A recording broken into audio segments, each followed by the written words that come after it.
Phil and Will are back. It's the Survivor offseason. We've been gone for about 2 weeks, been dormant since the season 31 finale. We're coming back now. We finally have all the prop bet scores done. We'll reveal who the two buff winners are. And then this episode is going to be all about twists. A lot of people have commented that they wanted us to do things about twists. What were the best twists? What were the worst twists? What would you like to see in the future? So we tried to come up with a bit of a list of each. By the end of this, we're going to have a top 5 best twists for Survivor, a top 5 worst twists for Survivor, and hopefully we can come up with about 5 things that seem to make sense as twists that could be interesting in the future. But we know that everybody who wants a buff and was following along with the prop bet game all of last season probably wants to know if they won. And this season we don't have a tiebreaker, so there won't be any tiebreaker episode like there was last season. Will, this is your time to shine. You put in all the work on this year. Go ahead. Well, we don't have a tiebreaker for the top 2, but we do have a tiebreaker. I remember you saying that I won the fantasy games 3-2, but we tied in the prop bet game by my count. I don't know if you scored it, but I came up with a tiebreaker for us. It's if someone picked the right winner, then they win the tiebreaker. That happens to be me, so I'm going to take it home anyway. Wow. I'm glad you came up with the tiebreaker for us. Very classy. Didn't even tell me. Good to know. Good to know. I mean, I think it's a fair tiebreaker, right? Like, we each picked a winner. My winner pick ended up winning. Like, that's a fantasy-style game. And you can look at it in the prop bet game itself. Like, that's the number one bet on there. I picked Jeremy. You picked Kelly. I was right. You were wrong. I think that's the fair way to do it. I think we should have gone by who caught the bag of buffs, even though it didn't happen. Like, that should be the tiebreaker. That's far more important than winning the game.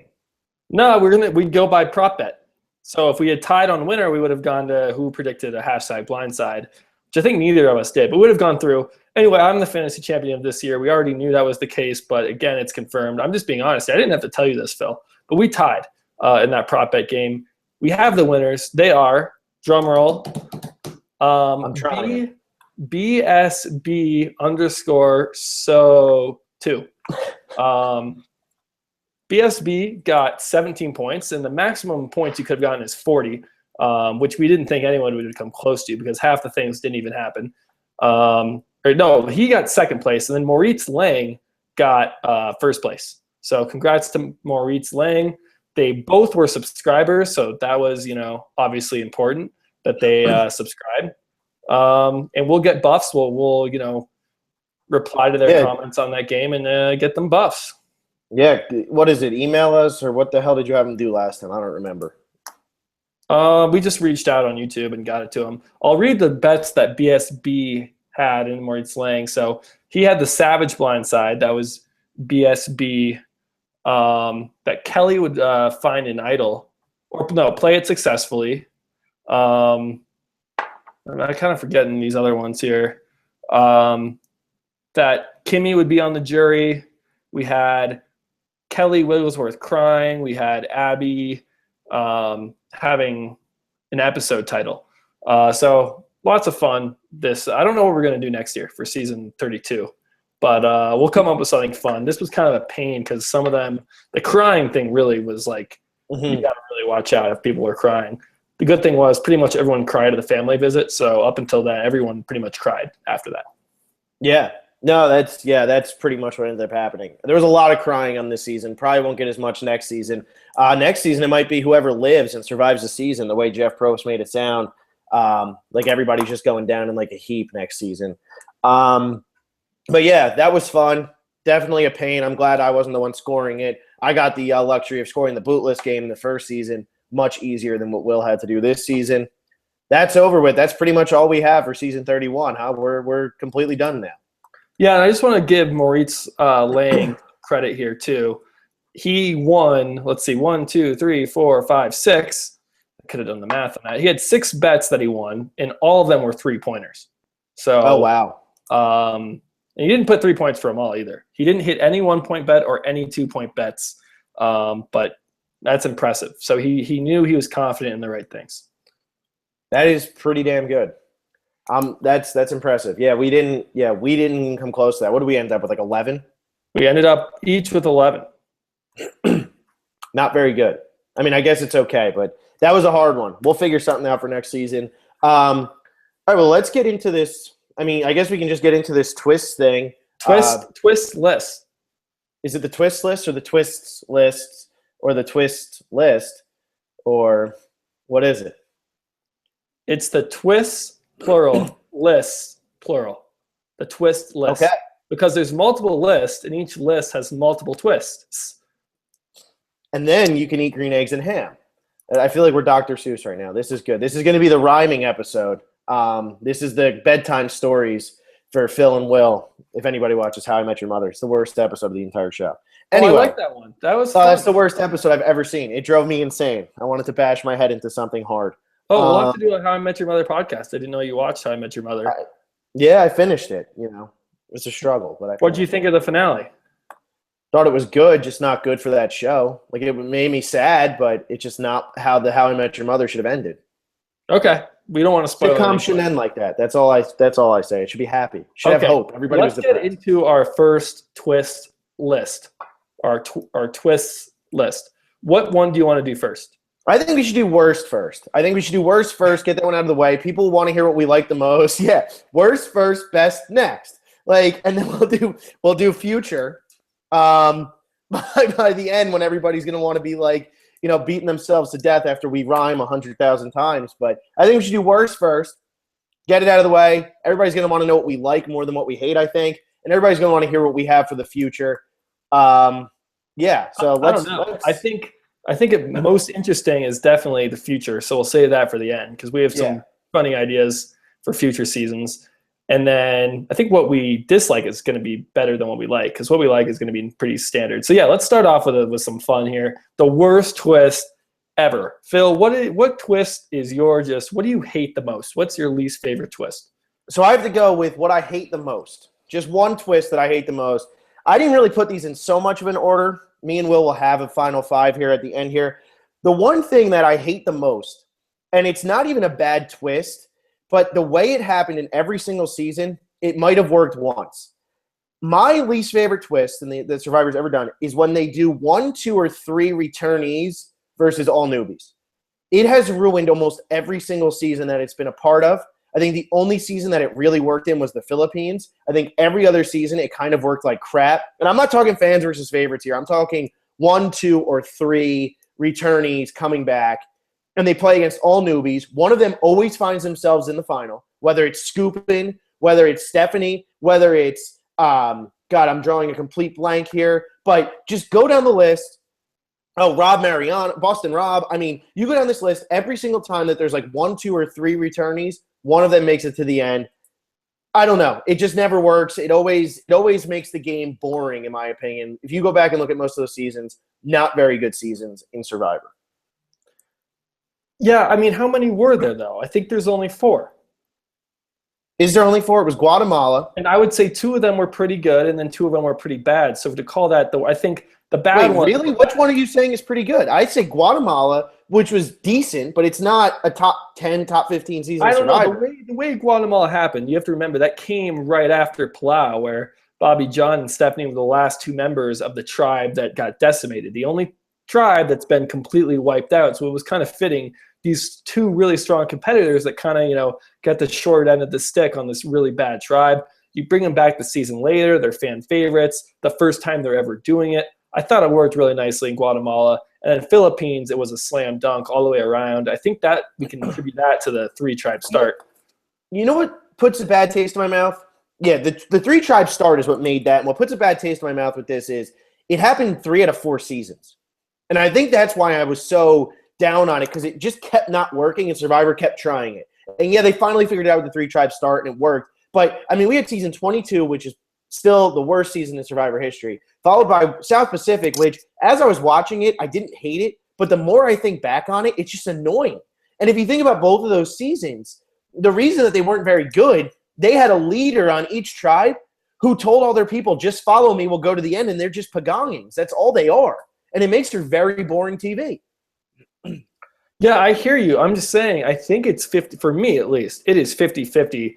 Half the time it's worked, half the time it hasn't. I can point to the fans versus favorites. One time it worked really, really well. One time it worked very, very, very badly. So it's hard to say like that's the worst twist ever when I think 2 times they've done it, 2 out of 4, it's been pretty darn good. I tried to think of other twists that really made me mad, and I couldn't think of any. This was the one twist that like it's the start of my least favorite season. No other twist ever ruined an entire season like this. That's my opinion. Yeah, it might have worked twice, but it literally ruined 2 entire seasons. Okay, I guess we should still define what a twist is. There's the standard rules of Survivor is, there are 2 tribes. They vote out each person until they get to, around 10 people, 11 people. They merge together, vote one person out, 2 people sitting at the end, and then the jury votes. That is Survivor. That's the standard rule. So we're defining anything a twist is just something that deviates from that format. That makes sense, right, Phil? Anything that's just shaking it up a little bit. Yeah, I think that's exactly what a twist is. Final 3 is a twist. The word twist kind of has this kind of surprise connotation where it's like you need to shock me if this is a big twist. And when a Survivor season starts with 3 tribes, that's not like the most shocking thing ever. And that's not, people might not say that as a twist. We're classifying anything that is, different from the original format. That is a twist for at least these lists. Yeah. So what would you say your least favorite twist is then, since mine's not good enough?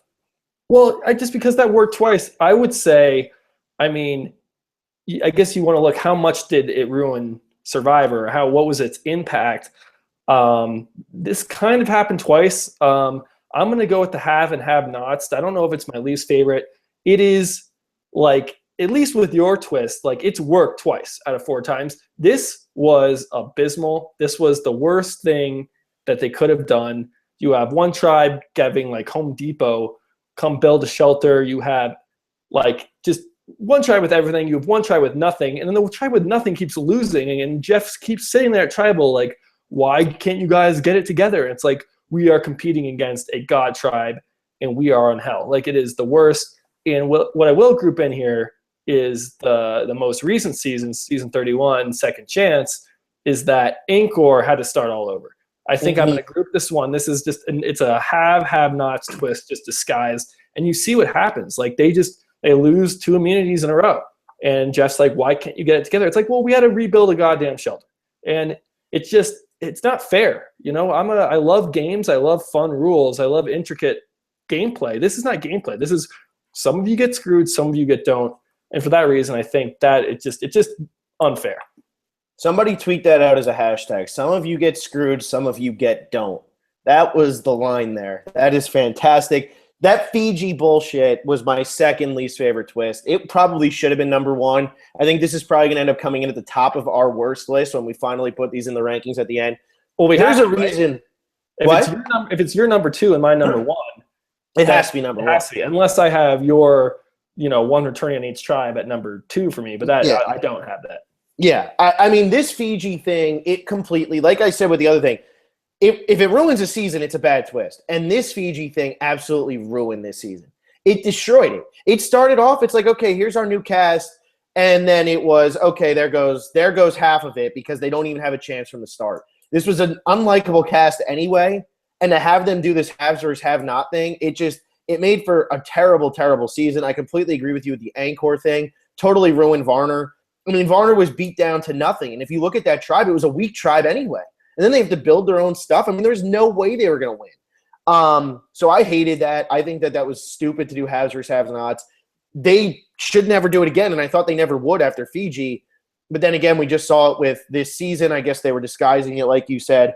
But, yeah, stupid twist. And what's amazing about this twist, though, is in Fiji, Gary, Papa Smurf, who's on the Haves tribe, still passes out. Yeah, that's pretty funny. I didn't know whether to include the Angkor thing. Is that the tribe dissolved? Do we include that, or are they 2 separate things? I think it's 2 separate things. I mean, going from 2 tribes to 3 tribes stinks. Or it's a twist. But that's not why that twist didn't work. That twist didn't work because Angkor had nothing. Right. All right. So that's my number 1 favorite. I mean, I guess we should probably jump to Outcast here. Yeah. Outcast is dreadful. See, I think this kind of goes with my problem with the tribe dissolve, because the 2 tribes to 3 is pretty cool. I like it, shakes up the game, but giving one tribe nothing, I don't like that part. The outcast itself, like, I didn't really mind it. The problem was the purple fabric that they were given that literally let them win the challenge, get 2 people back in the game. Because there's a chance that maybe only one person gets back in the game, or maybe no one gets back in the game, and then it works out better. So I don't want to go completely results-based here. But that purple fabric, I mean, that's what it was. That's why I hate that twist. I think it's kind of an interesting idea. And, of course, they're not going to bring it back because it screwed some really great players. But Pearl Islands, it by no means ruined Pearl Islands, right? It couldn't ruin Pearl Islands. What it ruined the whole Drake versus Morgan. Because bringing Lil back into the game destroyed Savage, Rhino, T, and was it Dara? Dara still made it to the Final Four. I think she was on that tribe, though. But, like, they were making some sort of comeback, and they were going to stick together. I mean, Savage, you saw how annoying he was this season with his I'm not straying from this. This is my alliance. I will never stray. And then all of a sudden Lil comes in, and it's like, well, now we're screwed. And this is something you couldn't prepare for, and that's why I hate the Outcast twist so much. This is something you absolutely could not prepare for. It's not Redemption Island where they told you beforehand, and you could worry about who you're voting out. You don't want to vote out Ozzy because he can usually win his way right back in.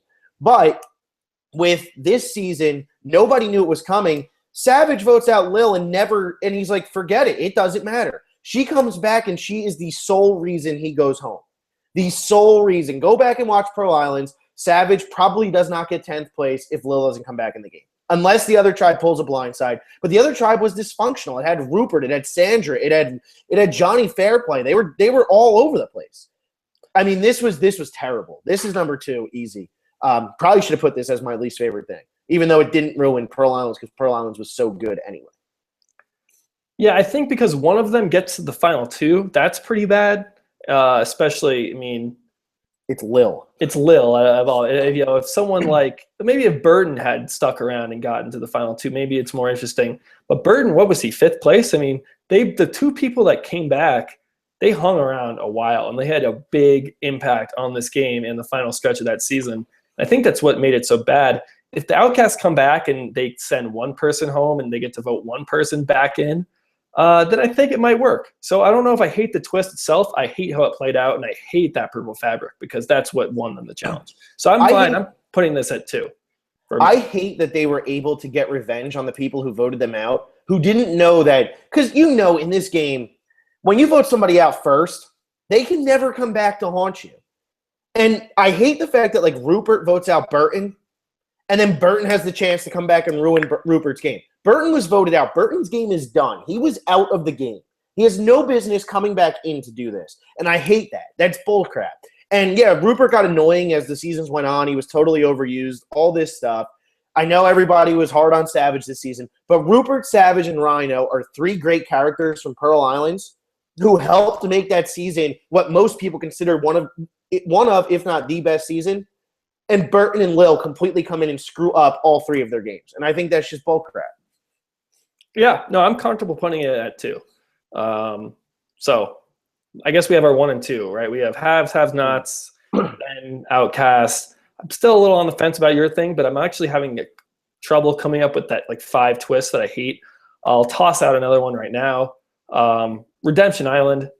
I mean, I think it worked okay in Blood versus Water, but there are so many things that I hate about it. One is that you get to come back in the game. That's just not Survivor. Just not how – you don't get second chances. Anyone who goes to Redemption Island and comes back, they probably can't win in a final tribal council anyway. We haven't seen that happen, which even makes it more pointless because no one's – Ozzy would have won. Maybe. Plain and simple, Ozzy would have won. Okay, Ozzy would have won. We never saw that. No one's gotten out and come back in. And I don't know. The reward challenges are fun. I like, the big tribe reward challenges. I think Blood vs. Water got it right where they send the whole tribe to see the duels. But when you just have 2 people on each tribe kind of just watching and you have one-on-one duels that aren't that exciting, I mean, it just kills like 15 minutes of airtime, 10 minutes of airtime at the beginning of the episode. And the biggest moment of this game is the exit of a player. That's always at the end of an episode. The torch gets snuffed, you're gone. This, it's like, all right, we just started a new episode. We're getting into it. 15 minutes in, someone's throwing their buff in the fire. There's not much drama. It's just kind of, you are kind of done.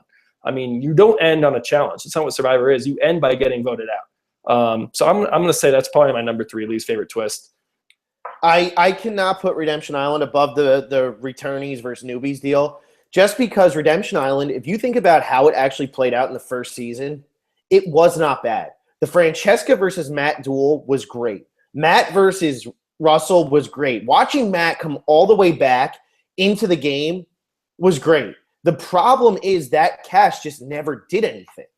It never did anything. And then Matt gets voted off right away again, gets sent back to Redemption Island. The only way Redemption Island is completely worthwhile in that season then, at that point, is if Matt comes all the way back into the game again, which he almost did. He goes out, I don't even remember what place he got because it made no sense. I totally agree with you. It's a bad twist. It's on my list of bad twists. But that's not the reason Redemption Island was a bad season. It's not the reason South Pacific was a bad season. If anything, it added an extra element to those 2 seasons that were already dreadful. The reason with South Pacific, that Ozzy Cochran thing, they didn't even realize that Christine was going to go with them. And that's awesome that Ozzy puts his neck on the line to go beat Christine when they had a better chance of just getting rid of Cochran. We would have never had Cara Moen be the way it was. And Christine would have came back into the game and probably sided with them and voted out Coach and Brandon and all of them. So I think that it actually added a nice element. It worked fantastically in Blood versus Water. I still don't think, though, like you said, to have somebody get voted out of the game, and it's like, but you will get a second chance. It's like, that's not what Survivor is. That's not how it should be played. It's like it's totally playing to whoever's a physical competitor to just make it to the end. It's totally just like, who's the strongest? You know what I mean? If Colby Donaldson had Redemption Island, who knows what he would have done in All-Stars. You know what I mean? It's stupid. Yeah, I mean, I hear what you're saying with Redemption Island, South Pacific, but it's hard to – you can't look at those seasons without Redemption Island. And you could say right now, you take Redemption Island out, they still both suck. We don't know that. I'm looking at 2 very bad seasons, and it might be because of your returning thing. That very well played a part in them being bad seasons too. But those are 2 Redemption Island seasons, and they both are like very bottom tier seasons. I think that it has more to do with the returnees versus newbies than it does with Redemption Island. Because if you think about those 2 seasons, if there's no Redemption Island, everybody still follows Boston Rob like pigs to the slaughter. Everybody still follows Coach right to the end of the game, no matter what. Whether there's Redemption Island or not, that's what happens. The only thing that you don't get is in South Pacific, Cochran gets voted out at final 11 or 12 or whatever the hell it was. I don't know if you can say that for sure. I mean, did you just have it's like the butterfly effect. I mean, you really don't know if you have normal reward challenges or if you have people going on rewards together instead of going to a duel at the beginning of the episode. Things might shake up. We see it all the time. 2 people go on reward and they share a bonding experience. You don't really get that when you have Redemption Island. So I get that. I just think that Redemption Island worked so well in Blood versus Water. It's almost like how the other thing worked so well in Philippines, and we haven't seen Redemption Island for a 4th time. I think that if Redemption Island came back for a 4th time, it has a better chance of working than the minimal newbie or the minimal returnees versus newbies. Where did you go?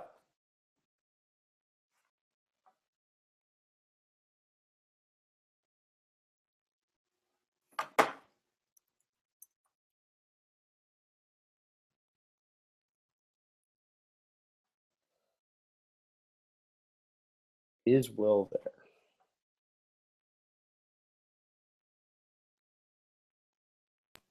Will's internet just. I'm here. Oh, he's back. Jesus Christ. Went off. Oh my God, that was scary. All right, Will's back. Phil and Will are back.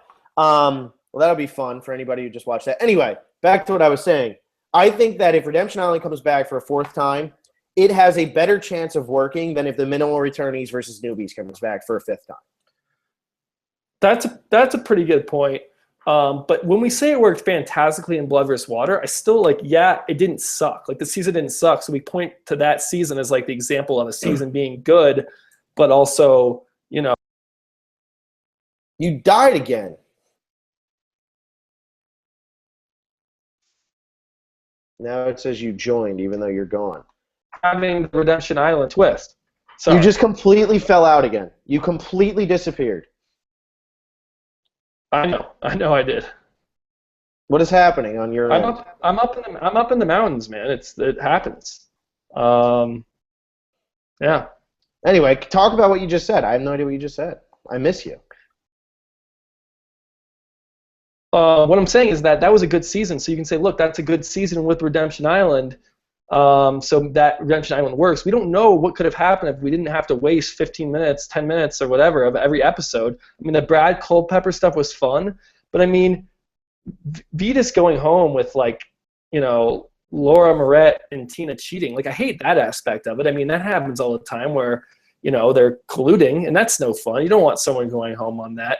I just think there's so much time better spent, and I can't point and say all 3 of these seasons would have been better without it, but certainly I think it detracts. Just looking at, I'm not talking about a boot order.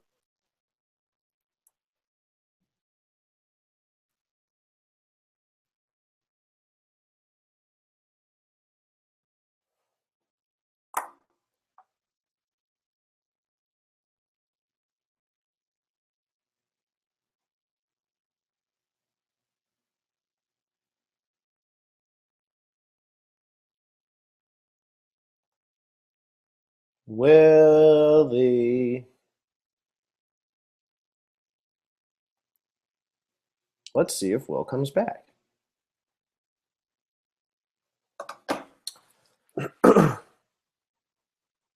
Technical difficulties.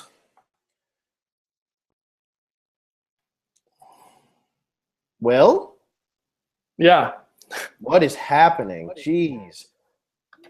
There's a snowstorm right now, so I think that's probably contributing to these issues. There's a blizzard. There's a blizzard. Well, let's see if we can get through here. If not, we might have to cut this one short and just say, hey, we announced the buff people. And talked about some twists here. Yeah. We'll figure it out eventually. We got to do this soon, though, because Willie gets his wisdom teeth out on Wednesday, and he's self-conscious. He doesn't want to talk to you guys looking like a chipmunk. And he's gone. Okay. Hey. Hey, this is a little bit better. I can see you now. All right. I'm back for the 4th or 5th time here. Who knows? Maybe we'll get to keep you. I can't believe we still have viewers. Thank you for the people who are still watching. I mean, maybe they're watching earlier parts of the video. That's probably what it is. I think we're done talking about Redemption Island. All I said was we don't really know that it made those seasons.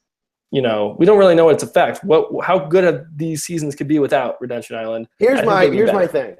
We've seen the returnees newbies thing play out in Caramoan, in Blood versus Water, in the original fans versus favorites. Like, we've seen it play out a bunch of times. I just think that it's one of those things, like, as the seasons have gone on, it's gotten more missed than hit. The only time, like, it worked in Blood versus Water. Wait, what are you talking about? I thought you were talking about one returning on each tribe. I was, but I'm also talking about here now, like, if you look at, like, when it's half a season of each, it still stopped working as well. The only reason Blood versus Water worked as well as it did is because they finally did find newbies who were trying to play the game. I mean, Caramoan and none of the newbies knew what they were doing. In season 24 or in 23, nobody knew what they were doing. 22, nobody knew what they were doing. I mean, it's hard. It's really weird. I don't know. I still think that the 1 or 2 or 3 returnees versus newbies is worse than Redemption Island, because I do think Redemption Island was an okay idea. It's like, okay, we don't need to see more of it. And I don't think it was the worst part of Survivor Redemption Island. I think the worst part is that Boston Rob and Russell were asked back. No, I don't know. I kind of disagree with you there, because when Russell left, that's when it all turned to shit that season. I don't know if this point came across earlier. All I'm saying is, like, you're looking more, I think, boot order, and I'm looking more episode to episode, just pure enjoyment and entertainment of a season. And it just, Redemption Island really took away for that for me, at least. It just, the climax was moved early on in the episode. The duels aren't even that good because you have one person who's probably going to win. You have people cheating. The person that's there, the 2 people dueling, are very unlikely to win the game, because anyone who goes up against them in Final Tribal can just say, look, they got voted out. I didn't. So it just seems very worthless to me. And I think the Philippines being the most recent season that did the 1 returning on each tribe, I think I really enjoyed that season. It's one of my favorite seasons. So I think if you're looking at recency, I think that worked in its most recent iteration. All right, so do you want to put Redemption Island at 3 and the minimal returnees versus newbies at 4? It's got to be in there. It could be in there. I'm thinking 5 though, at least for me. And then maybe we have to come up. What's our next? You throwing out? I threw out 2. I guess you've done that too. I'm almost out. The only ones that I really have, I have Medallion of Power, which really didn't do anything to the show. It didn't ruin Nicaragua, so I don't even have that. Like, really, it's not that bad. It didn't work, but it's not dreadful. Who says it didn't work? I have no problem with Medallion of Power. I don't know. It's definitely not in the best. It's a useless twist. It was useless, I think. Yeah. I would say maybe Tyler Perry Idol. That was going to be one of the ones. But then at the same time, it didn't really work. That idol didn't kill Cagayan because Tony used it in the best way possible, and he said, I can use it at Final Four. Yeah, but did it kill, Cook Islands? Did it kill Panama? There are 3 versions of it. And I don't think it killed any of those seasons, but I think Yule, we all want to say Yule's this great, great winner. I mean, having that idol really helped him. He had it for the whole merge. He didn't even have to play it. I think he did some interesting things with it. And then you look at Terry, people just wouldn't vote him out. I mean, it took them a while to get that idol thing. And then they bring it back for no reason, really, just because Tyler Perry thought it'd be a good idea. I mean, it's just no one's ever had to play it. But I will say, the same guy who thought every Medea movie would be a good idea. Let's trust him. Yeah, I mean, I just think why do we need to bring that back? And it never. I think it took away from the seasons more than it helped the seasons. Because now, if anything, Yule is kind of. But if you listed all of those seasons, those are all like top tier seasons. Yeah, but I don't know. How are we ranking these? Are we going strictly based on results and what happened? I mean, I think timing is important, and I think the Tyler Perry idols were timed out perfectly. I think you get the first idol ever in Guatemala, which was a great move by Gary Hoogaboom, whatever his name is, and then you get it. It was good to have Terry have it because he kept winning challenges, and then it was good to see him have it at Final Four. In Cook Islands with Yule, yeah, I get what you're saying. It made Yule more of an overrated winner. And then they kind of got rid of it. And I thought that Tony finding it in Cagayan made it so that it wasn't a bad idol. And I mean, a lot of these twists have to do with who did them and why. When we get into the best, I mean, I think one of the best twists is only because of the people who were involved. See, I think it has a lot to do with it. I'm not looking at it that way at all. I'm looking at it as we're going to do a Survivor season tomorrow. Should we include this twist? And my answer to Tyler Perry idol is a resounding no. I didn't ruin any of those seasons, but I would never, ever consider including it. I think it's here's my thing. I'm playing your devil's advocate here. I have nothing else other than the Tyler Perry idol on here. So Tyler Perry, I don't know what else you would put as the 5th worst thing, unless you went to the start of Palau. You didn't freeze again, did you? God, every time I make a good point, he freezes. It's like he can't defend himself, so he backs out. He runs away, claims that it's a snowstorm. I have to keep everybody entertained by myself, which I can't do. He's back. Yeah, you should just keep talking when that happens. I just did. I think I did a great job. I don't know what else would be number 5. I don't know what else is a bad twist. What else would you say? What else do you have? I don't know. It's hard. Some of the kidnappings, maybe. I mean, that kind of got a little ridiculous. The maybe variations of the tribe swap, like the one in China where it's like send your 2 strongest players, and then they just get to go over, and it's their 2 strongest players on both tribes are now in the minority. I mean, that was a terrible way for that to happen. Mm-hmm. I agree with that. Obviously, tribe swap is one of the greatest twists, and we'll talk about that if my internet lets me. If the blizzard outside doesn't kill everything. But, I mean, we have to we can go in kind of swap by swap and say, man, this really wasn't fair. I would throw in the China tribe swap. Are there any tribe swaps that you think, wow, that really just, that was not right. That was unfair? I think you're spot on with China because that totally ruined Aaron's game. It put James in a bad position. And who switched over from the other tribe? I don't even remember. I don't even remember who switched over from the other tribe. Who was it? It was Frosty? Yeah, Frosty then fit in really well with Courtney and everybody. I mean, it was James and Aaron were like the main. I mean, that's what ended up happening. Then PG throws the challenge. I mean, Yeah, it was bull. um, Not that Aaron's really that entertaining of a character. He still got screwed, though. but yeah, you just feel like, man, that's not how Survivor should go. Yeah. What I'm trying to think of other tribe swaps. I mean, Gabon had 2, but I think those were pretty well done, those tribe swaps. I would maybe consider throwing that one in. But I don't know. That's 6. I don't know how you feel about that. I think the Tyler Perry idol is more of an issue because China's still my favorite season. Yeah, but again, I don't know. I think we should look at this. If we're gonna create our own Survivor season tomorrow or today, this is what we're doing right now. What twist do we want to include, and which twist are we just never gonna touch? And that China version of the tribe swap is one I would never, ever, ever want to see again. Never. Yeah, but I feel like the Tyler Perry idol might be at that point too, where you never. Oh, it is. It definitely is. The one returning on each season, I think that because it really worked well in Philippines. It worked, I think, pretty darn well in Guatemala. It's batting 500, where, I mean, yeah, but I feel like the Tyler Perry idol only didn't work in one season. I don't even think there's one season it didn't work in. So it's batting 1,000. Yeah, no, I hear you. Want to go by that? I'm just thinking, one returning on each tribe, there's a chance they get voted out early and it has very little effect, or that they are like. But there's always one who keeps going. It always happens, and it's happened enough that you can't say anymore that they might just get voted out early. It has never happened, and that twist has been used 4 times, and all 4 times one of the returnees has sat in the finals.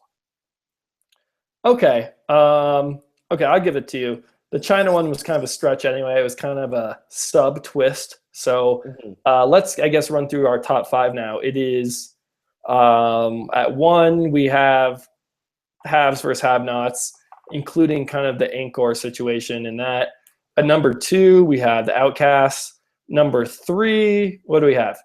Redemption Island. Redemption Island at number 3. Number 4, I think Tyler Perry Idol is number 4. And I still think it's the minimal returnees versus newbies. It bothers me so much, man. It almost ruined Survivor. If you think about that twist almost ruined Survivor. I mean, the Fiji one more. Fiji's the one where they're like, we're going to end the show. Well, that's why we put that at number 1. Yeah. And then it almost happened again with Redemption Island and the minimal returnees. Okay, fine. I'll give that to you just because I know you have that as your number 1. I guess that should have some weight. So that's at number 4. And then Tyler Perry is at number 5. Those are the top 5 bad twists. Now let's get into good twist. Hopefully we get good internet for this. I don't think we are. Well, this is what happens. It goes out, and then I reconnect. And then once I reconnect, then Google goes out. So it's like every time it happens twice. So if it ever happens again, I'm going to come back, and then I'm going to go out again very briefly for like 15 seconds. See if you can talk over it. You should just talk more anyway. And if I'm here, I'm here. If I'm not, I'm not. I'm a really good talker anyway. Like I think that's what you're trying to say here. Has anybody? Is people commenting on this video? I don't really know. Yeah, I guess it would have. What? I mean, you got to comment on mobile. It's the only way you can really get it done. You can't comment live. I guess. Yeah. What are your least favorite twists and bad twists? We didn't really mention this. We love the comments, so I guess we'll do that. Yeah. If you want to comment on our finale recap. That's our most recent video. Go to there. Let us know what you think. Okay, Phil. Best twist ever. I guess we have to start. I mean, we know we kind of want to do something suspenseful where we list our 5 and our 4 and our 3, but that's not how we're doing this. We're just kind of spitballing. Let's start. What is the best twist of all time in Survivor? The best twist ever is the tribe swap. It is the simplest thing in the world. It completely changes the dynamic of the entire game of Survivor without changing too much to make it unfair. And this is what I was talking about earlier when I was saying that it depends on when it happened. It's all about timing and who it happens to. And the fact that this happened to Silas makes it so much better. The original tribe swap, that episode, I know right now Inside Survivor, Redmond is doing his top 50 episodes of Survivor ever. If this doesn't fall in the top 10, everybody stop listening to Redmond. He's a liar because that episode with the original tribe swap is the most important, in my opinion, one of the top 5 most important episodes of this entire show. It's unbelievably done, and it paved the way. And tribe swaps since then have just made seasons so much more unpredictable and so much better. Yeah, and I think the name of that episode, it was called The Twist. The swap. Or was it The Swap or The Twist? Oh, the twist. That's right. It's called That's the right. twist. Like that's groundbreaking. It was the first ever Survivor twist. And this isn't one of these instances where we give that nostalgia factor, like how Phil has Borneo as his top 5 season or something like that. By the way, just because it was the first 17, which became top 5. I know, but a lot of people have it as their favorite. I mean, Jeff Probst, it's his favorite season. I mean, all this stuff. This is not nostalgia for the Tribe Swap. I mean, we see it in so many seasons, and it continually works well. I mean, there are some goof ups like China, but as Phil said, China is one of his favorite seasons, or it is his favorite season. So every twist kind of has variations, but the Tribe Swap is one that is just proved over and over again to really be kind of. I mean, you really need a Tribe Swap to have a good season, right? I mean, at this point, yeah. I think at this point you really do. You look at Redemption Island, you look at South Pacific.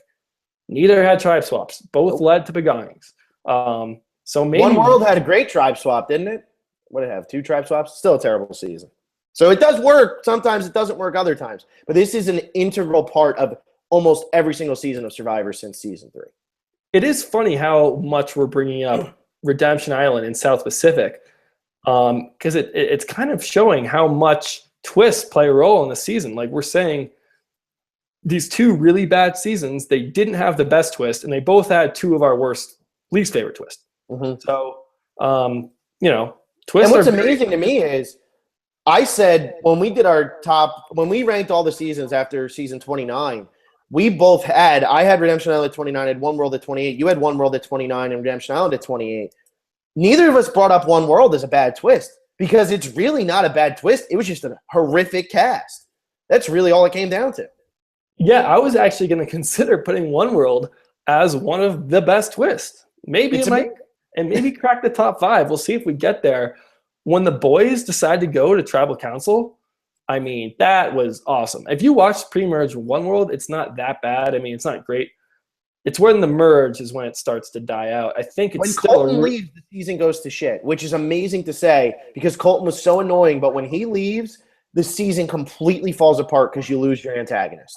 He was kind of owning that season. He was telling everyone what to do, making decisions. I mean, he had that idol. I mean, if you gave that idol to somebody, maybe that salvages the season. I don't know. Definitely it's still my least favorite season just because when I rewatched Redemption Island, I got to the end. I got through it. One World, I think I stopped. I was like episode 8 or 9. I'm like, I just never continue. I didn't care. I was like, this sucks. This is not good. So maybe we'll throw One World in there. Maybe. We'll see. But definitely the Tribe Swap has to be number 1. It's so easy. I think it does. I think there is a pretty clear rival to it, though. Which is the normal hidden immunity idol. Yeah. You can say, oh, it ruined the game or it made it too much about strategy. I mean, I completely disagree with anyone, all these purist Survivor fans who say, I just want a normal season. I mean, that just could not work in the modern game of Survivor. Idols are huge. I don't like a lot of things about idols. I don't like how sometimes they're really easily found. I don't like how some people just come across them by pure luck, like Kelly Wentworth did in Second Chance. A lot of things you can complain about and nitpick about with idols, but at the end of the day, they have really made for some of the best tribal councils. I mean, name like a tribal council that was insanely good that didn't have any idols. The Aussie one. Yeah, I mean that was good. That was a great one. But if you but he had an idol in his pocket. That's why it was even better. I was gonna say, I was first thinking which Aussie one. I'm like, oh, the one where he got blindsided with an idol in his pocket. So I mean, that's what made that so good. I mean, James going home, his blindside, that's huge. But why is it so big? Yeah, James is a big player, big threat. He has 2 idols in his pocket. That's what makes it so good. You have the Parvati, the double play in Heroes vs. Villains. You have Malcolm's double idol play, which everyone has kind of already said it's not the best strategically, but it was fun to watch. You have the one in the finale of Second Chance, the best tribal council ever. Pretty much, you can't argue with that. The Cagayan, where Sarah goes home, unbelievable, with the 2 idols being played and nobody who played an idol getting a vote. I mean, they're great. They're great. I mean, I hear the complaints. I understand there are problems, but man, they add so much depth to the game. Splitting votes, playing voodoo, trying to find out who the other person's voting for. I really enjoy that. Yeah, and this is the way you got to look at idols. Without idols on TV, because right now people are so enthralled in what's the biggest show in the world, and it might not be in terms of viewers and all that stuff, but in terms of pirating and everything, Game of Thrones is like the biggest show in the world. It's a phenomenon. The reason it's a phenomenon is because somebody dies every week that you don't expect to die, or so often that you're just like, holy crap. I know it's not literally every week, so if I get a damn comment that says not somebody dies every week, I'm gonna be mad because that doesn't happen. I know, but that's a phenomenon because it's so unpredictable. If the idols weren't there, do you know how many pagongings we would have had that we didn't have? Seriously. I mean, the idols helped to get rid of some of the pagongings that would have happened, and it really did turn the game. I mean, around Guatemala, people really were starting to get tired of Survivor. And, yeah, you have to have a great cast along with the hidden immunity idols, but, I mean, the hidden immunity idols pretty much saved the show in the long run. The tribe swap saved it the first time. Because after Australia, it was like, well, what can they possibly do? And here's this thing that's like, oh, my God, they actually thought of something. Then the idols did it around Guatemala. And, yeah, I know the show is still falling apart, but they figured out the right way to use the idols by the time China came around, and that was the resurgence of Survivor. Don't freeze now. You can't freeze now. I just went on a huge speech. God. Now I have to pretend that I'm still giving a speech. Idols, hidden immunity idols. That's terrible. I was giving the floor over to Will, and then he cuts out. As soon as I'm done giving my huge, epic speech. Okay, so I do have one. I don't know if could you hear me there? Twist or not, though. Yeah. I was kind of. Yeah. Okay. Okay. I do have a twist. I'm not sure if this is a twist. I think it counts as one. I think going to rocks. That wasn't in the original rules of the game. It used to be the tiebreaker was. I think the original one was like a questionnaire or something, and then they changed it for Australia to be. You have to whoever got the most votes prior. That was really interesting. I did like that. And then in Marquesas, I think is when they changed it to rock drawing, just to get rid of ties, make sure people don't. And I'm a huge fan of rocks. I think it forces people to choose one side. And then drawing the rocks themselves, it happens so rarely. It is an exciting moment for TV. So I think if we're going to count rocks as a twist, I think we should include it in this list, or maybe, if you like it or don't like it. No, I love rocks. I guess it really does come down. I didn't have it written down here as a best twist because, like you said, I wasn't really thinking of it as a twist, but it was something that they didn't have in the first 3 seasons. We did get to see it play out, too, where Jeff Varner goes home over Colby because he had a vote against him. We got to see it actually happen. So I guess that we can consider this a really good twist. I mean, it just happened in Second Chances where Keith would have been the only one to draw a rock. And in Marquesas, is there a better – I mean, really, that episode of Marquesas, I guess that was in the finale, which kind of hurts it. But if that wasn't in the finale, if that was just a normal episode, that would have probably been the best episode of Survivor just because it was so mind-blowing. I mean, the Marquesas finale is still a really good finale. It's just kind of unsatisfying. But, yeah, I mean, the rocks there were great, and the rocks in Blood versus Water were fantastic. When they went to rocks and Katie goes home without even getting a vote cast against her, I don't even think the entire game she got a vote cast against her. Yeah, and I think with rocks, obviously we look to Marquesas and Blood versus Water, but we have to consider just the rule existing. It influences everything. If I was going to say Samoa is probably the best example of John Fincher flipping because he didn't want to draw rocks. He didn't want his fate or his game left up to fate. And I think it's a really interesting wrinkle. I still do kind of like the tiebreaker with who had most prior votes. Again, there's a lot of strategy about keeping your mouth shut. Fishing for information, things like that. I don't know. The problem with that is it takes out power players, and that's probably why Survivor got rid of it. Because that would take out a player like let's say a Spencer who gets 10 votes. Yeah, no, I like rocks better. It's like I wish almost we could do a season with the original, and I don't think that was the original. I think we could say that's a twist also because I think the original was a questionnaire. I think. I'm not totally sure. I think the original was like you answered trivia questions. Well, I know that's what happened in Africa, but I don't think that was the original though, because I don't think that happened. That happened after the prior votes against. And the only reason the questionnaire even happened in Africa was because that was the first tribal council that they had gone to. Oh, okay. Gotcha. There's also something to be said for the fire making challenge at Final Four. That's it is a twist because they didn't have it in the original, but because they had rocks at Final Four in my cases, they changed that. But I think that's a twist on a twist, so we don't want to include that. But I think rocks, that's definitely top. I put it at 3 for me. Yeah, I think that could definitely be 3. And now I want to talk about 2. I don't know if we're going to put both of them here at 4 and 5, but I think these are 2 that definitely need to be brought up. We talked about one of them a lot when we were talking about the worst. The 3-tribe start needs to be brought up. And the other one that definitely needs to be brought up is men versus women. And this seems like it's really not that much of a twist. That twist makes Amazon as good as it is. I always say Rob Cesternino, best player, so entertaining. He's the reason that season's great. That season starting off as men versus women, watching that first episode is incredible because it's men versus women. It's so simple, but it turned it completely on its head. And then you watch Vanuatu, and once again, the women get the upper hand in that season. And these men, these macho men, are going to tribal council first in both of those seasons. And I think that this is just a really fun twist that it doesn't get all the credit it deserves, because then the third time it's used is in One World, which is dreadful.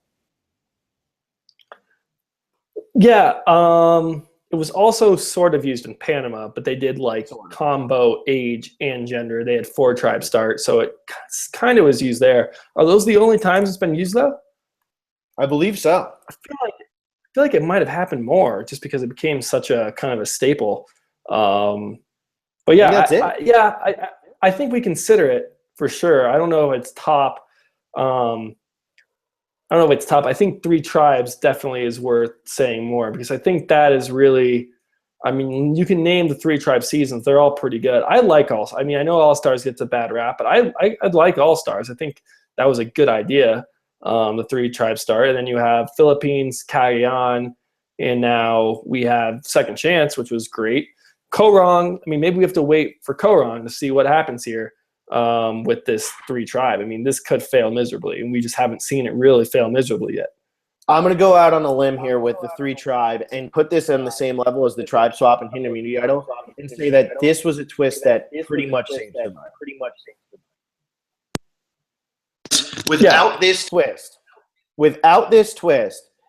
you had Redemption Island, you had Nicaragua into Redemption Island, into South Pacific, into One World. And it was getting terrible.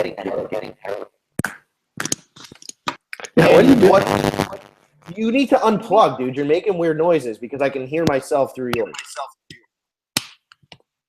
Okay, now I can't. All right, cool. Anyway, so now that was weird. Technical difficulties were so much fun. We're getting more professional. But I think that 3-tribe start is pretty much saved the show again. And then you have it happen in Philippines. Huge moment. Great season. Caramoan sucks. Blood versus Water doesn't have a 3-tribe start, but it's Blood versus Water. And then Cagayan is amazing with the 3-tribe start. And then they used the 3 tribes in Worlds Apart. Not a bad season, just kind of became predictable towards the end.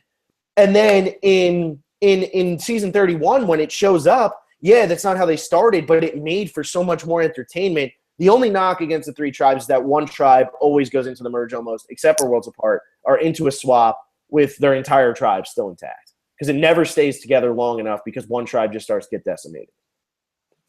Yeah, I hear what you're saying. I don't know if I agree that it saved Survivor, because even during the Dark Ages, during the Redemption Island, South Pacific, One World, the ratings were still pretty good, I think. And I don't think it was ever really threatened of ending.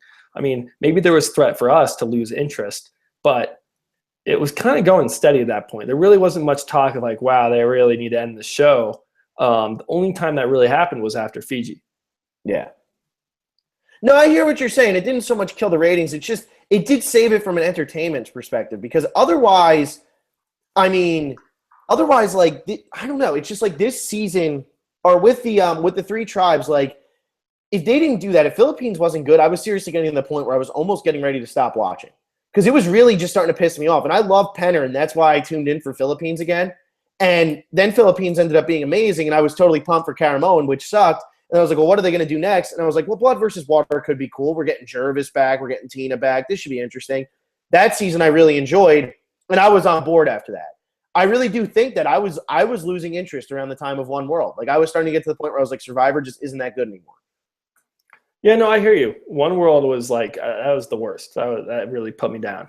I like the 3-tribe start. I think that one is that's good. We can roll with that. So we do have kind of 5 if we're going to think about men versus women. Trying to think of other twists that I really like. Do you have any others? I mean, the mutiny in Cook Islands, but that's once again how it played out. I'm just going to list off a couple things that I wrote down. You had the fake merge in Thailand, which worked out pretty cool. You have the idols at challenges, which worked out great this season. It was when they weren't at challenges that they sucked.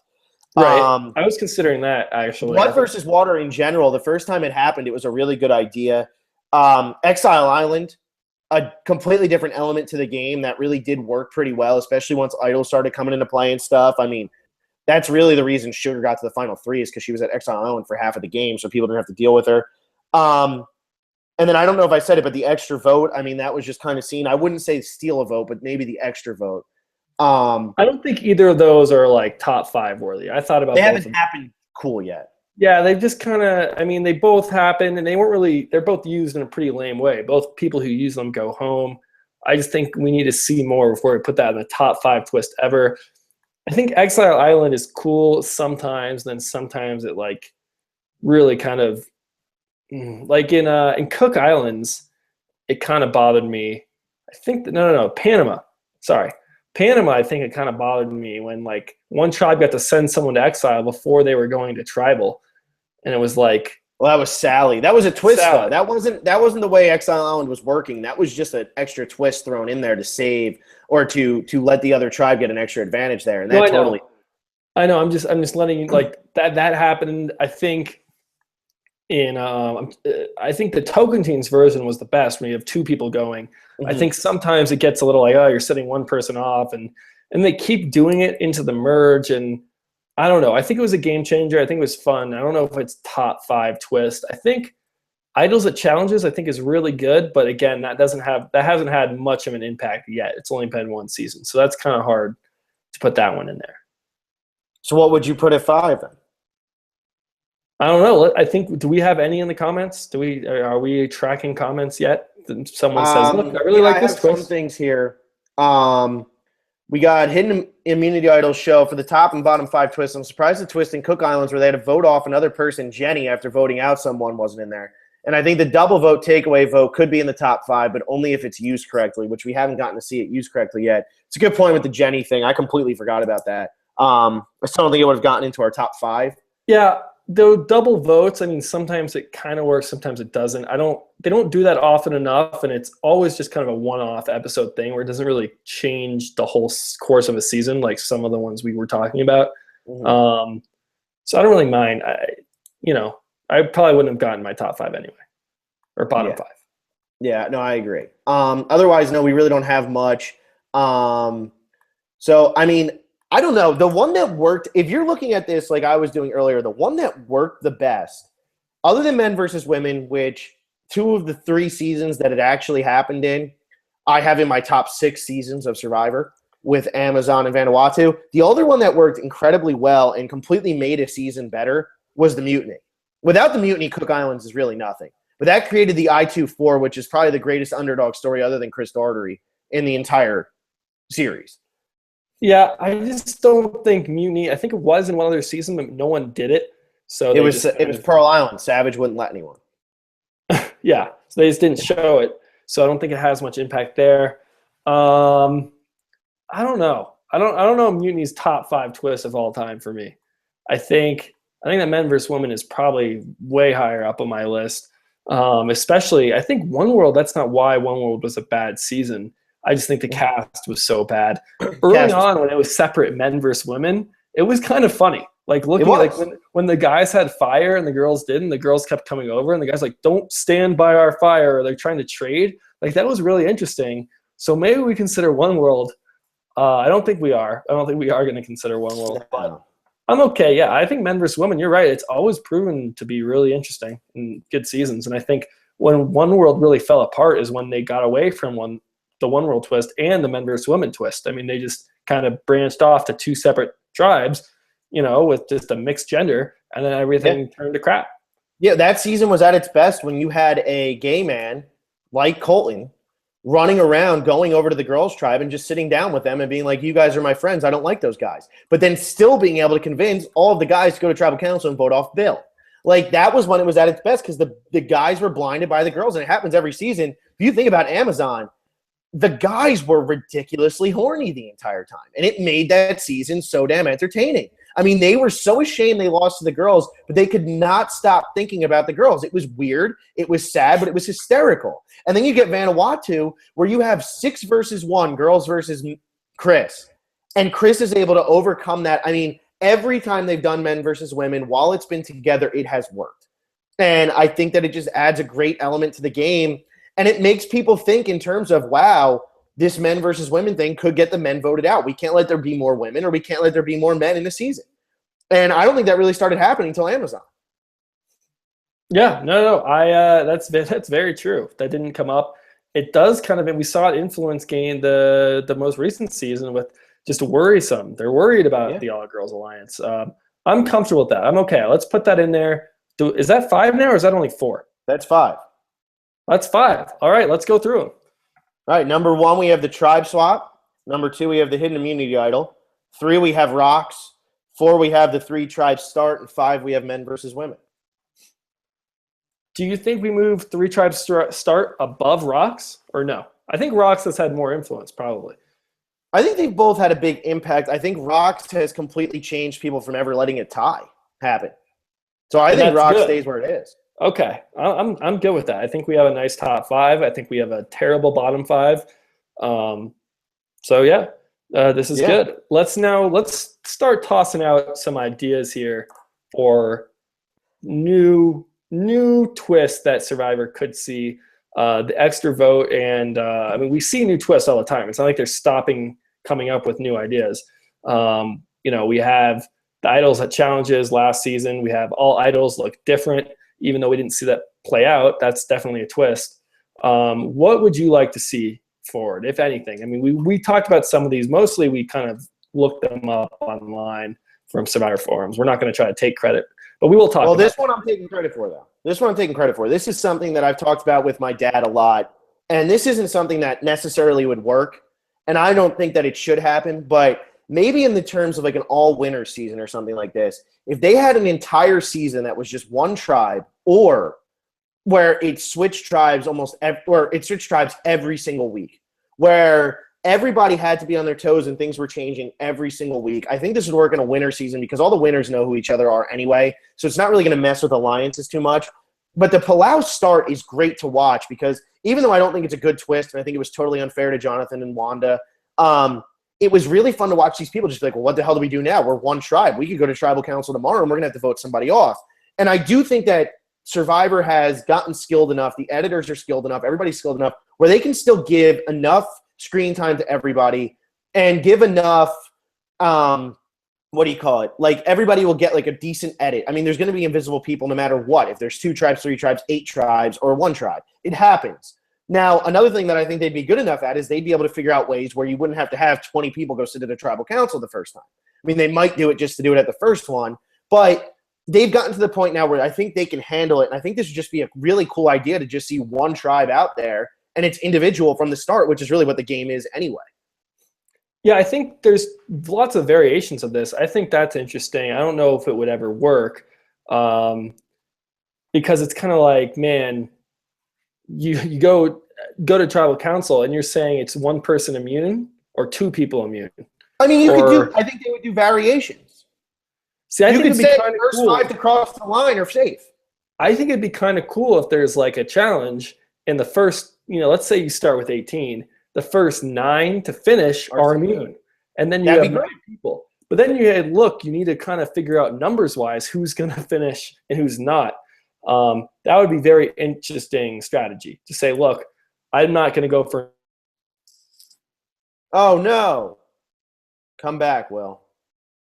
Come back. Anyway, if he doesn't come back, I will just keep talking about this. I think that would be really cool to have 18 people start off. You get 9 on one tribe, 9 on the or not. They're all on one tribe, and then if 9 people are safe, you could even make it where whoever gets first, second, and third, they get to vote at tribal. But if you get like 4th, 5th, and 6th or something like that, or 4th, 5th, 6th, 7th, 8th, 9th, to stop everybody from voting, it's like, yeah, you're immune, but you don't get to get a vote. Only the people who actually like finished 1, 2, 3 get a vote. And everybody like from 4 through 9, even though you're immune, you don't get the luxury of getting to vote as well. So there's 3 people who go to tribal council who are immune, 6 people who stay at home, and then 9 people who are on the chopping block. Yeah, I was going in and out there a little bit. No, I know you were. You were completely get what gone. I was. No, you were completely gone. I think if you start, let's just say you have 18 people, the first 9 who finish the challenge, they get immunity. A strategy that you could use is say, get a 5-person alliance, all lose, just say, look, none of us are, let's all stay tight. Let's all not. No. At least you don't look like you're scary right now. You totally do. Oh, he's coming back, maybe. Is he coming back? He's got to restart his Google. Let's all not finish the challenge so that we have 5. And then if one person of that 5 defects, then the 4 are screwed. That could be really cool. I'm actually not really liking this idea. As much as I'm going in and out, I'm like onto this idea, not that you have one tribe the whole time, but that half of you go to tribal council based on some type of challenge. Yeah. And it doesn't need to be, because I mean, then the argument is made that, well, what if everyone doesn't want to finish so that they get votes and have voting power and they want to go? You organize a challenge, with a time limit or some way. And this is very much like the show The Genius, which is unbelievable television. It's a South Korean variety show. Just all strategy, all. What's that? All I was going to say is the thing with this, you were saying like, well, what if you want to go to tribal and get the votes? Nobody ever wants to go to tribal council. So you're always going to be fighting to be in that top 9 or whatever it is. So you don't have to go to tribal. See, I don't know. I think, let's say you have a group of 5 and you're like, look, if we all lose, then we decide who goes home. And that's very, very powerful. It is. And one person could screw you over and say, you know what, screw it, I'm gonna win. But or you could have really cool games like this. And I know this is getting very far away from Survivor. This is becoming very much like The Genius. But what if everyone has to play a black rock or a white rock, and the minority has to go to tribal, and you have to figure out who's going to play what? There's just so much fun to be had with stuff like that. I don't think we see anything like this, but if you're into this kind of stuff, definitely recommend watching The Genius. Yeah, or watching us, because we talk about it. No, The Genius is way better. I don't know, man. We're pretty good. Does The Genius ever cut out for minutes on end? No. Yeah, all the time. No. Yeah, they're not nearly as cool as we are. If you've made it this far, thank you. Will's cut out about 24 times. 25 is going to happen before the end of this podcast. So just get ready for it. It's going to happen. You're going to be stuck with me. I'm going to not know what to say, kind of look like a doofus. We'll figure it out. You want to go with one here? We just got to get to 5, Will. You got to do 4 more, then you can put your internet to rest. Okay, well, one that's kind of picked up ground on Reddit, at least, is some type of mutiny idol, where if you find it, you can switch tribes. If you feel like you're on the bottom, you can switch tribes, or you can send someone else to switch tribes. I mean, that might be a little bit brutal, but if you're really in a dire position and you want to switch tribes, like that could be pretty cool to have a mutiny idol. There's also talk about like a death idol, where if you find it, you're voted out, but I think that's really stupid. That's too ridiculous. That's just bad luck, and you don't want to, screw someone over for hard work and finding the darn idol. But yeah, what do you think about some type of mutiny idol, or maybe, you find a buff of the other tribe and you can give it to someone else, or you can keep it for yourself, something kind of like that. I think that's a cool idea, but I also think that might almost fall into what happened in China, where somebody's going to find it, give it to like the strongest player or somebody that they really just don't like, be like, go to the other tribe, and then that person's going to go to the other tribe and get voted off. So I could definitely see that working out very poorly. It's a cool idea. It would just depend on, once again, pretty much like every twist, whose hands does it fall into?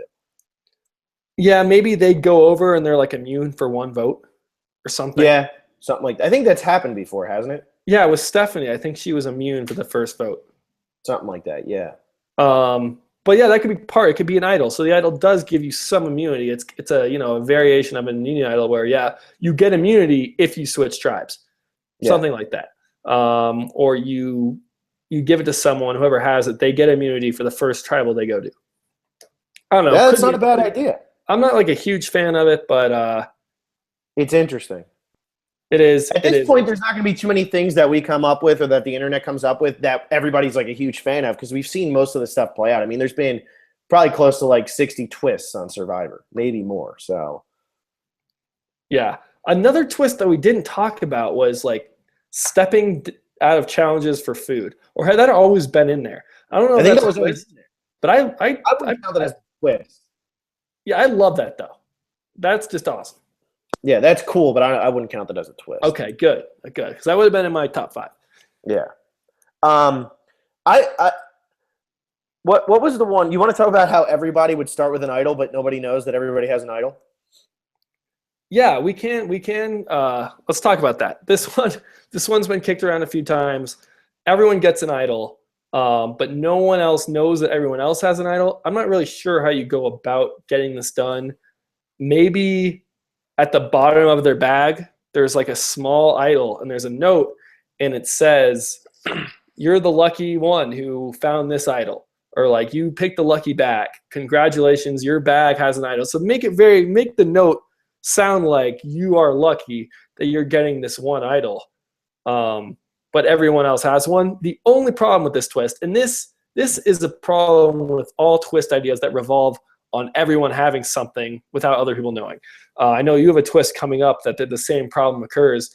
All it takes is one person say, "Look, man, I really trust you. I'm going to tell you something.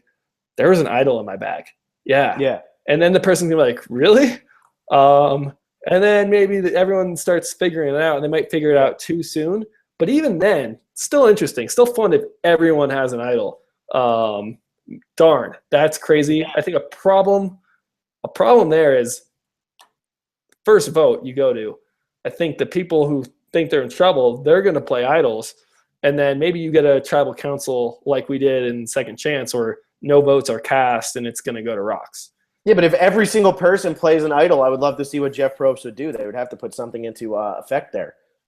Not every single person. I'm just saying, I don't know. It would be wild. It's almost too chaotic. Would I like to kind of see it? Yeah, I mean, I could see it. Yeah. Well, this is why I brought this one up now, because I want to bring up mine. And this is something that I always just thought would be funny. And this was before Blood versus Water actually happened. And then Blood versus Water happened. And I'm like, shit, that's out the window.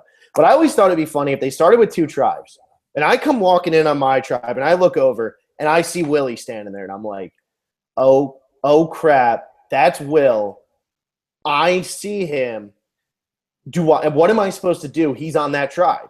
So I say that, and I'm like, oh, crap, that's Will. I'm saying that to myself. Now, let's say, for instance, we get, somebody else comes into the game. We get Joe over here who comes walking into the game, and he looks over, and he sees his dad. And he's like, oh, my God, that's my dad. I want to kiss him on the lips.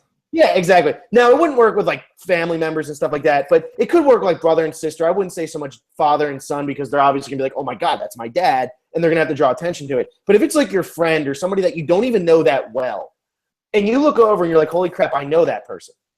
And then everybody has somebody they know on the other tribe. How would that play out in the game? Because you don't want to be the one who goes up to people and is like, I know somebody over there, because you might think that's going to put a target on your back. What if you, like, I would think I'd be the only one who knew somebody. Why? Like, nobody told me that one of my friends was coming out here. Maybe we just got lucky. We're both big Survivor fans. It just happened. I don't want to be the guy who walks up to somebody who's like, hey, my friend's on the other tribe. And then they vote you out because they're like, wait, he's got an ally. So I think that would just be really interesting to see how people would react to that. Yeah, I think there's the same problem, though, that you froze and that you don't speak. Yeah, that is the same problem. I hate when that problem happens every time that I get done speaking. Yeah, no, that's a fantastic point. I like that one. Yeah. You're frozen. You look like one of the kids from one of those Santa Claus is Coming to Town movies right now. It's terrifying. It's freaking me out. But yeah, this is my idea anyway, so I guess I'll just keep talking about it. You start off, and me and Will come walking out. I mean, do I really look at Will and say, oh, my God, that's Will? Like, I can't do it. I can't tell somebody else that. They'd vote me out of the game instantly, or at least that's what I would think. Am I supposed to tell Jeff Probst that I know somebody on the other side and ruin my chances of playing just because they casted somebody that I knew? I don't know. I don't know how this would work. I guess I'll just go into reading things that I guess I can read. Tom Azenberg, you're probably right that we're getting lagging because the Survivor guys were mad that we criticized the OG Boston Rob. You're probably right. I'll tell you how the purple buffs helped the Outcasts win. It's not just a buff. It was actually a piece of cloth, and they were able to tie them together to reach out. The buffs could not be tied together like that, so they couldn't reach all the way out. Let's see if Will actually comes back here. He might not, and then you guys will just go, oh my God, he's back. Oh my God, he's back. And he's gone. All right, now I'll just keep talking again. So yeah, this is my improv. It's not very good. So yeah, the purple buffs were they weren't buffs, they were actually pieces of cloth. You could tie them together. The buffs you couldn't tie together, and they were long enough that they could connect their poles and get it all the way to the end. Will, are you back? Are you back? I've never left. I don't know what you're talking about. Okay, go ahead. Tell me all about what you think about this everybody has a friend as opposed to everybody has an idol. It's just that all it takes is one person to come up to one person, just someone like Zane, who just is going to say anything that's on their mind and is just going to go, man, dude, I know someone from that tribe. Like, I know them. They're my best friend from 3rd grade. Dude, this is crazy. And whoever he says that to is going to go, wait a second, I know someone on that tribe. 2 out of however many, let's say 10 at the max. That's 20%. No way that's just a coincidence. Everyone has someone on the other tribe. Cat's out of the bag very quickly, and then it just kind of turns into a blood versus water, which I guess if we're talking about this twist before the original Blood vs. Waters aired, then yeah, kind of cool, but the secrecy isn't going to work. And it's not going to work if everyone has an idol. It's not going to work if everyone has a partner on the other side. It's not ever going to work if everyone has the same thing, because all it takes is one person to kind of spill the beans, and then everyone kind of catches on. Yeah, no, and that's the thing. This was something that a friend of mine and I had thought about before the first Blood versus Water. It's completely different thinking about it then than it is thinking about it now, because we've already seen Blood versus Water play out. But we were saying that once people found out, it would just turn into you have this we didn't say Blood versus Water because we didn't come up with stupid names. We came up with cool names. I don't remember what our name was, but we were saying like it would just play out where, everybody's eventually going to find out, and then it's just like which couple can actually make it the furthest in the game. We had called it like Friends Edition or something like that. You know what I mean? Like something really cool on like Blood versus Water, which just makes no sense. At least Friends Edition makes sense. But it's just an interesting thing. It'll never happen, but it's interesting. Blood vs. Water didn't make sense. I mean, when they first came up with it on TV, it was blood relatives versus non-blood relationships. That was the idea. They weren't going to be separated. And then RC and her dad had to leave, and so they needed, they couldn't have uneven tribes. They couldn't go 10 versus 8. They needed 9 versus 9. Only way to do that was to do newbies versus returnees. It worked well, so they repeated it. But it's still Blood versus Water. It's like what you're considering water, I guess, just tribe mates, and blood is your relative or whatever. Yeah. No, I get that, but they didn't play it out that way, so it's stupid. I think it's a cool name. I like the name Blood versus Water. All right, so that's the worst twist ever, is calling it Blood versus Water. What's our fifth one here? We're almost done. Let's get this fifth one out. Let's let people stop listening to our beat to crap internet and all that fun stuff. What's our fifth one that you want to talk about here? How about the sit out twist where you I don't know, maybe everyone gets this advantage, or you win this somehow as an advantage, or you get to use it one time per game, where you don't go to tribal council, so you can't get voted out, but you don't get to vote either. I don't know, it would be maybe a version of an idol. It would be something, I don't know exactly how to work it out, but it's an interesting thought where, you're going to forfeit your ability to vote, but you're going to, you're guaranteeing yourself you're going to make it to the next tribe. It's pretty much what they did with Sally in Panama, but she didn't find anything or anything like that. She was just kind of chosen where she was immune, but she couldn't vote. So it's not like somebody actually gave her an immunity necklace. She was just pulled from that tribe. She didn't even get to vote, and she was safe. But I do think that this would be kind of interesting, especially later in the game, like post-merge or something, if it doesn't even come into play until post-merge, and it's like, man, I think I'm going to go home tonight, I'm going to make myself safe, but I don't get to vote now. So I'm out of the loop a little bit. I think that would be kind of interesting. It's like an idol. It would have to be a version of an idol. Yeah, exactly. So two of the ones we've come up with are not these are ones that have been kicked around the internet. I'm trying to think of my ones I thought of. You couldn't think of anything original. I've shot out so many twists on here podcasting. I can't remember them all. Yeah, it's true. So there's like 5 that we kind of just thought would be kind of cool to see in the future. Trav Herod asked, would you endorse a hidden advantage twist that is hidden like idols? And I think that would be cool. If there was like an advantage in some way that was hidden like an idol, I think that would be interesting. But what's the advantage? Like advantage to immunity challenge or extra vote or? Well, it depends. But even if it's like the extra vote and stuff, I'm kind of tired of seeing people like we were complaining about it, or at least you were complaining about it with Steven jumping off and swimming out to the thing. It's like everybody saw you get that. It would be kind of interesting to just see like somebody, they find it like an idol. They shouldn't be handed it like Dan was. That's for sure. I like that better than the auction. I think the auction is absurd. That people just go, 500, and then you draw rocks. Like, that's absurd. You should earn it. So I did like the fact that Steven had to earn it. It was kind of a disadvantage for him. Like, he became a very big threat after getting that advantage. Yeah. So I think it'd be cool to see them hidden like idols. I think that would be a really nice little twist there. But yeah, I guess that's what we have for, what did you put it? The good, the bad, and the unseen. That's a pretty good title. I'm impressed. Thank you, Phil. Thank you. Yeah, that's real. That's a really good. I'm impressed with that one. When I saw that, I smiled a little bit. Well, the twist list, that's still fun too. That might be the best name of a podcast we've ever had. It's a shame this is probably going to get our least views. It should. Kept going in and out. It should. Yeah, I want to say this too. Thanks to everybody who keeps listening. We went over 1,000 views on every one of our videos this year, which is a huge improvement over last year. And some of the videos we barely even broke 400. We have 571 subscribers right here at the beginning of this offseason. That's really good. I mean, I don't know what our exact number was at when we did it at the beginning of Second Chance, but I don't think we were over 400. Yeah, no, I think we were low 300s. I think we were in the 300s. I think we low too. I don't think we were even close.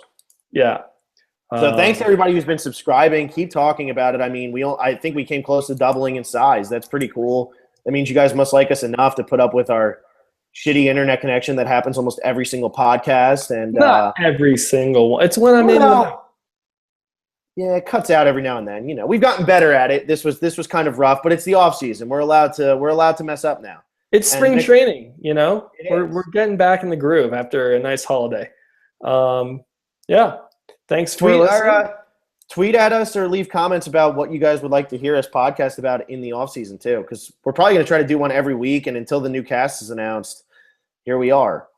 Yeah, well, this offseason is not that bad.